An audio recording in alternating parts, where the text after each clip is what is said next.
Hello, আসসালামু আলাইকুম। কি অবস্থা সবার? আমার আরও একটি ডেইলি ব্লগে সবাইকে স্বাগত। এটা একটা শুক্রবারের ভিডিও ছিল, সেটা আপনাদের সাথে শেয়ার করছি। শুক্রবারে এমনিতেই ঘুম থেকে উঠতে অনেকটা দেরি হয়ে যায়, তাই আমি চেষ্টা করি শুক্রবারে ঝামেলামুক্ত একটা রান্না করতে।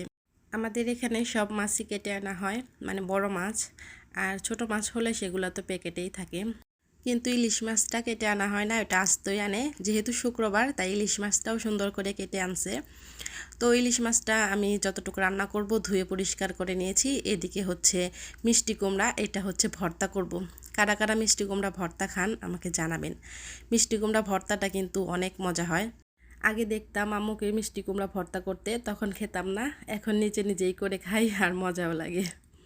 যাই হোক, এদিকে হচ্ছে সরিষা বেটে নিচ্ছি। সরিষাটা বেটে রান্না করলে বেশি মজা হয়, মানে রান্নাটা অনেক ভালো হয়। সরিষাগুলো আমি পাটাতেই বেটে নিচ্ছি, আর পাটাটা কিন্তু দেশ থেকে আনা হয়েছিল। তো এখন বাটাবাটির কাজ শেষ করে রান্না বান্নায় চলে আসলাম।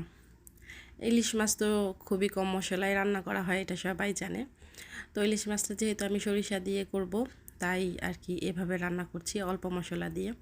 মশলার মধ্যে এখানে শুধু ছিল পেঁয়াজ, মরিচ, আর হচ্ছে একটু হলুদ, একটু শুকনো মরিচ, এগুলাই, আর একটু লবণ। মানে এখানে আর বেশি কোনো মশলা দিতে হয় না। তো মাছটা যেহেতু আমি 3 পিস রান্না করছি, তাই অল্প মশলা। আর ইলিশ মাছটা আমার কাছে মনে হয় বেশি করে মাছ রান্না করলে না ভালো হয়।